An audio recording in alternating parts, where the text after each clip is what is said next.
Hello बच्चों, let's read the question. Electrons in hydrogen like atom Z equals 3 makes transition from fifth to fourth orbit and from the fourth to the third orbit. The resulting radiations are incident normally on a metal plate and eject photoelectrons. The stopping potential for the photoelectrons ejected by the shorter wavelength is 3.95 volt. The work function of the metal is x electron volt. Then find x. Rydberg constant is 1.094 into 10 to the power 7 per meter. Now to answer this question, first we will discuss here the key concept, and here the key concept is Einstein-Planck equation of photoelectric effect.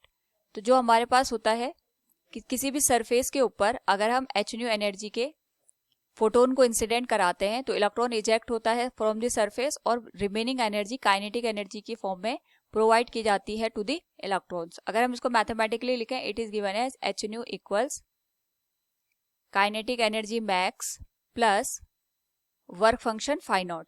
Now यहाँ पे अगर हम बात करें kinetic energy max की, इसकी value हम calculate करते हैं बाय अप्लाइंग द पोटेंशियल. तो जो हमारे पास यहाँ पे पोटेंशियल अप्लाई किया जाता है that is sufficient to stop the electron having the highest kinetic energy, उसे हम यहाँ पे स्टॉपिंग पोटेंशियल का नाम देते हैं and it is given as kinetic energy max equals e into v naught. Now according to the question हमारे पास यहाँ पे जो z की वैल्यू गिवन है इट इज गिवन एज 3 और जो इलेक्ट्रॉन का ट्रांजिशन हो रहा है fifth to fourth and fourth to third orbit में हो रहा है. तो यहाँ पे we can write n1 equals 5 n2 equals 4 and again fourth से लेके ये थर्ड में ट्रांजिशन कर रहा है, that will B n3 equals third orbit. Now यहाँ पे हमें शॉर्टर वेवलेंथ प्रोवाइड करनी है फॉर दिस रेडिएशन. तो इसके लिए we can use the transition occurring from orbit fourth to orbit third. यानी हमारे पास यहाँ पे जो इलेक्ट्रॉन है वो जब फोर्थ से थर्ड में ट्रांजिशन करेगा उस पर्टिकुलर केस में जो रेडिएशन अकर होगा उसी के करस्पॉन्डिंग हमारे पास यहाँ पे जो रेडिएशन है according to the question having the stopping potential of 3.95 volt वो पॉसिबल हो सकता है. यानी ट्रांजिशन तो दो हो रहे हैं, एक तो फिफ्थ से लेके फोर्थ तक हो रहा है, उस केस में भी रेडिएशन होगा, लेकिन वहां पे हमारे पास जो वेवलेंथ होगी वो एज कंपेयर टू दी जब ट्रांजिशन फोर्थ से लेके थर्ड में होगा उससे ज्यादा होगी. और हमें यहाँ पे शॉर्टर वेवलेंथ चाहिए तो उसके लिए जो ट्रांजिशन हम लेंगे that will be from fourth orbit to third orbit. Now इसके करस्पॉन्डिंग अगर हम यहाँ पे एनर्जी को कैलकुलेट करें when the transition is occurring from fourth to third orbit, we can write energy required from fourth to third orbit.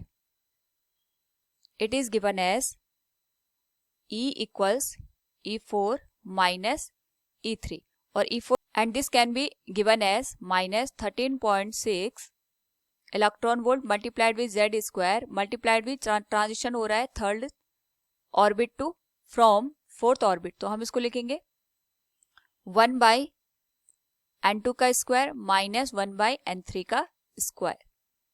Now अगर हम यहाँ पे z की वैल्यू देखें तो z की वैल्यू हमारे पास 3 के बराबर हो जाएगी. So the value of energy will be given as minus 13.6 electron volt multiplied with 3 square multiplied with 1 by 4 का स्क्वायर, ये हो जाएगा 16 माइनस 1 बाई 9. नाउ यहाँ पे अगर हम इस होल वैल्यू को सॉल्व करें it can be given as E equals 5.95 electron volt. इतने यहाँ पे एनर्जी रेडिएट होगी when the transition is occurring from fourth orbit to third orbit. Now हमें यहाँ पे बताना है the work function of the metal. यानी जब ये रेडिएशन किसी सरफेस के ऊपर यहाँ पे इंसिडेंट होगा उस पर्टिकुलर केस में हमें वर्क फंक्शन की वैल्यू को फाइंड आउट करना है. एंड वी नो दैट जो इंसिडेंट हमारे पास एनर्जी होती है ये दो काम में यूज होती है, एक तो इलेक्ट्रॉन को इजेक्ट करने में, दूसरा इसको काइनेटिक एनर्जी प्रोवाइड करने में. So we can write here e will perform two action. एक तो ये वर्क फंक्शन के बराबर यहाँ पे एनर्जी प्रोवाइड करेगा, दूसरा काइनेटिक एनर्जी प्रोवाइड करेगा to the ejected electron. Now यहाँ पे जो काइनेटिक एनर्जी हमारे पास है इसको हम रिप्लेस कर सकते हैं स्टॉपिंग पोटेंशियल से। So it will be given as 5.95 electron volt equals work function plus जो हमारे पास स्टॉपिंग पोटेंशियल है इट इज 3.95 इलेक्ट्रॉन वोल्ट हो जाएगा ये। तो फाई नॉट की जो वैल्यू आएगी it will B 5.95 minus 3.95 electron volt. तो अगर हम इसको सॉल्व करें यहाँ पे तो जो वर्क फंक्शन निकल के आ रहा है it is equal to 2 electron volt. It will be the final answer. So from the given question we can say here the work function of the metal is x electron volt. Find the value of x। तो x की value यहाँ पे हो जाएगी 2 electron volt के बराबर। Hope all you understood it. Thank you and best of luck.